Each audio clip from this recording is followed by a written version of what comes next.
देखिए क्लास 10 की एक्सरसाइज 9.1 का जो क्वेश्चन नंबर फर्स्ट है, क्वेश्चन में हमसे यहाँ पे बोला गया है a circus artist is climbing a 20 metre long rope which is tightly stretched and tied from the top of a vertical pole to the ground. Find the height of the pole if the angle made by the rope with the ground level is 30 degree. See figure. तो जो question number 1 है उसकी detail के साथ साथ हमें यहाँ पर उसकी फिगर भी दे रखी है। क्वेश्चन में हमसे बोला गया है कि जो ग्राउंड है, ग्राउंड के ऊपर एक पोल खड़ा हुआ है, उस पोल के टॉप से एक 20 मीटर लंबी रस्सी जो है बंधी हुई है।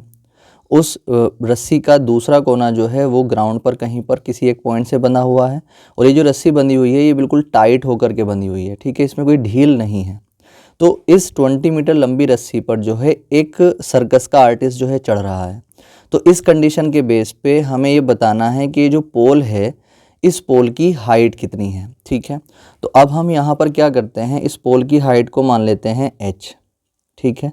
तो हम यहाँ पे लेट कर लेंगे, let the height of pole is equal to h metre, ठीक है। अब देखिए अगर कभी कोई एक राइट एंगल ट्रायंगल होता है, राइट एंगल ट्रायंगल कौन सा होता है, जिसमें एक एंगल 90 डिग्री का होता है। तो अगर कोई एक राइट एंगल ट्रायंगल होता है और उसमें हमें एक एक्यूट एंगल दिया हो, ये राइट एंगल होता है, मतलब 90 डिग्री वाला होता है, बाकी ये वाला एंगल और ये वाला एंगल दोनों के दोनों एक्यूट कहलाते हैं, ठीक है।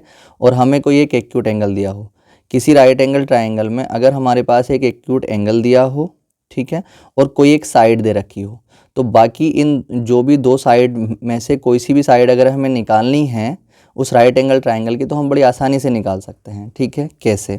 हम क्या करते हैं, हम ये देखते हैं कि जो राइट एंगल ट्रायंगल हमें दे रखा है उसमें कौन सी साइड हमें दे रखी है और कौन सी साइड हमें निकालनी है, वो है क्या क्या। तो हमें जो ये दे रखा है 20, ये AC हमें दे रखी है और AC क्या है, हाइपोटेनियस है, 90 डिग्री के सामने वाली हाइपोटेनियस कहलाती है साइड। तो हमें यहाँ पर हाइपोटेनियस दे रखा है, ठीक है। और ये जो है ये क्या कहलाता है, परपेंडिकुलर, और हमें यहाँ पर परपेंडिकुलर को फाइंड करना है। तो यहाँ जो बात हो रही है वो हाइपोटेनियस और परपेंडिकुलर की हो रही है। तो अब हम यहाँ पर ये देखेंगे हाइपोटेनियस और परपेंडिकुलर कौन से फॉर्मूले में आते हैं, ठीक है, कौन से ट्रिग्नोमेट्रिक रेशो में आते हैं। तो sine cos tan cot sec cosec में अगर हम बात करते हैं तो हाइपोटेनियस और परपेंडिकुलर जो है साइन और कोसेक में आते हैं। तो इनमें से किसी एक को यूज़ कर लेंगे, तो हम साइन को ही यूज़ कर लेंगे। तो हम अब यहाँ पर लिखेंगे in right angled triangle ABC। हम जो है यहाँ पर जब हम इसमें काम करेंगे तो अब हम यहाँ पे लिखेंगे साइन के साथ ये वाला जो एंगल है, क्योंकि साइन में ही हाइपोटेनस परपेंडिकुलर आ रहे हैं, तो साइन के साथ ये वाला एंगल ले लेंगे 30 degree is equal to, sine का फॉर्मूला होता है परपेंडिकुलर अपॉन हाइपोटेनियस, ठीक है।